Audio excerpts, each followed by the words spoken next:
Demon Slayer, ou Kimetsu no Yaiba, é um dos animes mais populares da atualidade, ainda mais com o recente filme iniciando o arco do Castelo Infinito.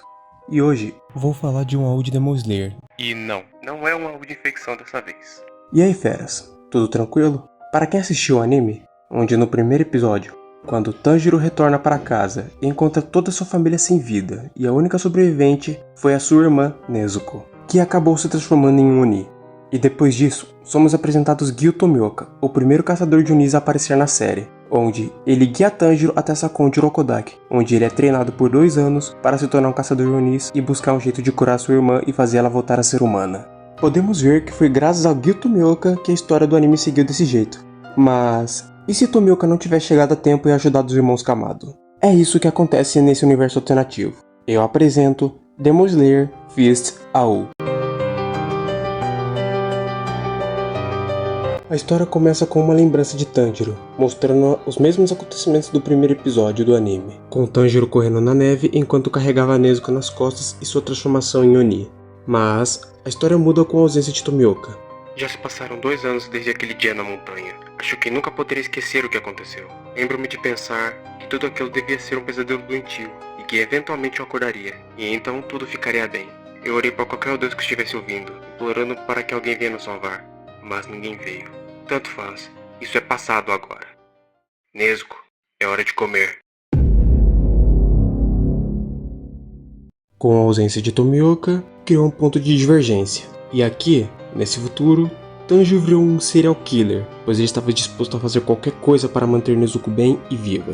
Por não conhecer Tomioka e Urokodaki, não sabe da existência do esquadrão de caçadores de Oni, e muito menos treinou para isso. Mas mesmo assim, ele consegue derrotar Onis mais fracos usando apenas seu machadinho, lutando contra eles até o sol nascer. Um feito bem impressionante para alguém sem treinamento nenhum. Tanjiro também tem alucinações com sua família, mas diferente do anime, as visões de Tanjiro são bem distorcidas e violentas, provavelmente relacionadas ao luto, um reflexo de sua culpa, tristeza e arrependimento pessoal. Ele tentou se manter positivo por Nezuko, mas com a completa falta de apoio por 2 anos, ele caiu em desespero e perdeu qualquer esperança de curar a Nezuko. Sua única missão é manter a Nezuko viva e caçar o Oni responsável por matar sua família, mesmo que ele tenha que cometer assassinatos. Desculpa, mas a minha irmã precisa comer. Falando na Nezuko, por ela comer carne humana, ela teve a sua forma permanentemente alterada, se assemelhando mais à sua forma original, com chifre e marcas.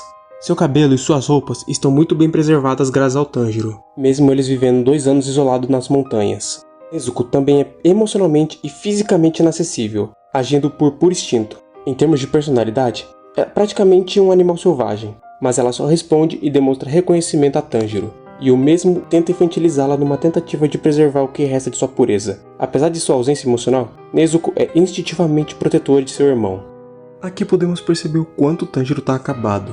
Nem parece ser aquele Tanjiro gentil, bondoso e otimista do anime. Nesse universo, ele é bem sangue frio e sem nenhuma esperança. A única coisa que ele tem em comum é a vontade de manter Nezuko segura e determinação de exterminar o Oni responsável pela perda de sua família. Já a Nezuko, sua aparência não mudou muito do anime pra cá, mas diferente do anime, ao invés de dormir, ela come carne humana.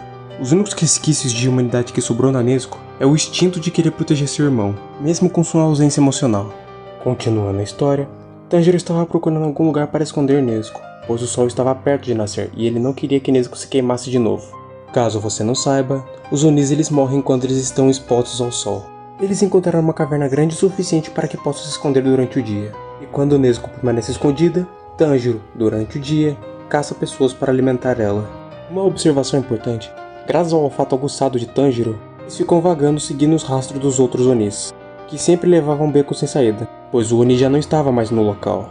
Mas para Tanjiro isso não importava, pois Tanjiro iria até os confins do inferno para caçar o Oni que matou sua família, certificando de fazer ele sofrer muito, pois Tanjiro ele vai fazer de tudo para conseguir vingar sua família, não importando com quantos ele tenha que matar, seja Oni ou humano.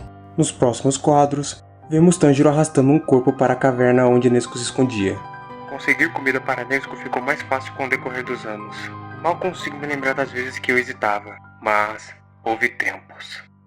Tanjiro estava aos poucos perdendo a sua humanidade. Matar pessoas com o decorrer dos anos realmente afetou muito, principalmente com o fato de não ter ninguém para apoiá-lo. Enquanto Tanjiro seguia seu caminho, ele sente um cheiro de Oni nas redondezas. se perguntando do motivo de ter um Oni por ali, sendo que estava bem perto de amanhecer. Olhando para a direção do cheiro, Tanjiro sente algo errado. 2 cheiros, um cheiro de demônio e um cheiro de humano. Mesmo estando enevoado, limitando a visão, tem como reparar que está tendo uma luta. E então, nos quadros seguintes, dá pra ver um Oni sendo decapitado. Sua cabeça rola até os pés de Tanjiro, que fica surpreso ao ver aquilo, pois o Oni estava desintegrando antes mesmo do sol nascer. Quando Tanjiro olha para frente, ele se depara com o caçador de Onis. E por não saber da existência do esquadrão de caçadores, ele ficou totalmente confuso, não entendendo como que isso era possível. E ele começa a ficar preocupado, muito preocupado. Se lembram que mais cedo eu disse que Tanjiro tinha visões distorcidas de sua família?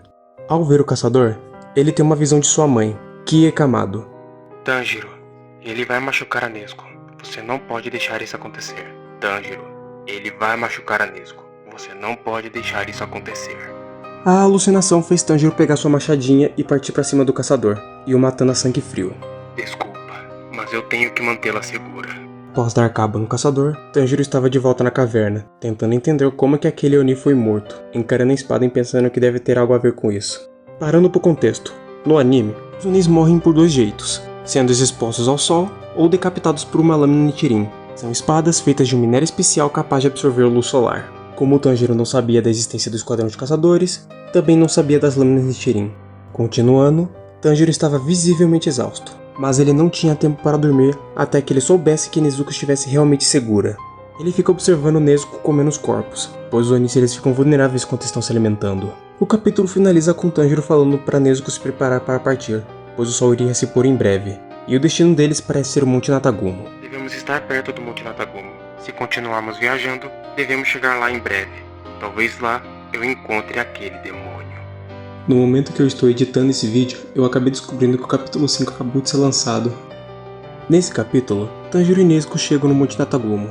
Pelo visto, eles foram por conta dos rumores de Onis na região, muito provavelmente na esperança de encontrar um certo Oni que eles estavam caçando faz um tempo. Lembrando que nessa série eles não sabem quem é Muzan Kibutsuji e também dos 12 Kizukis. Esse lugar fede a demônios. Nunca vi tantos em um só lugar, nenhum tão forte quanto este pelo menos. Caso você não saiba, o Monte Natagumo era o lar de Rui, o Lua Inferior número 5 e da família Aranha. Por isso que o Tanjiro estava sentindo um cheiro mais forte de demônios. Enfim, continuando, Tanjiro fala para Nezuko ficar perto dele. E agora, Tanjiro portava a lâmina Nichirin do caçador que ele havia matado no último capítulo. Eu não tenho escolha. Eu vou ter que me adaptar se eu quiser proteger a Nezuko. De repente, eles escutam algum barulho e olham de onde estava vindo. Que para a sorte deles, ou azar, não era nenhum Oni, e sim um humano. Mais especificamente, um caçador. Os barulhos foram ficando mais altos, e nos arbustos, alguém sai de lá, e era ninguém mais ninguém menos que Zenitsu Agatsuma, que no anime é parte do trio de protagonistas e é um dos amigos de Tanjiro e Nezuko. E esse foi o último capítulo até então, e sinceramente, esse universo alternativo é um dos meus favoritos até agora, pois mostra um lado de Tanjiro que nunca vimos no anime, e também com o fato que uma simples mudança, como a ausência de Tomioka para salvar Nezuko e Tanjiro, faria a história tomar um rumo totalmente diferente. Bom, esse foi o vídeo. O perfil da criadora está na descrição. Deixe seu like, se inscreve, compartilhe para chegar a mais pessoas e até mais.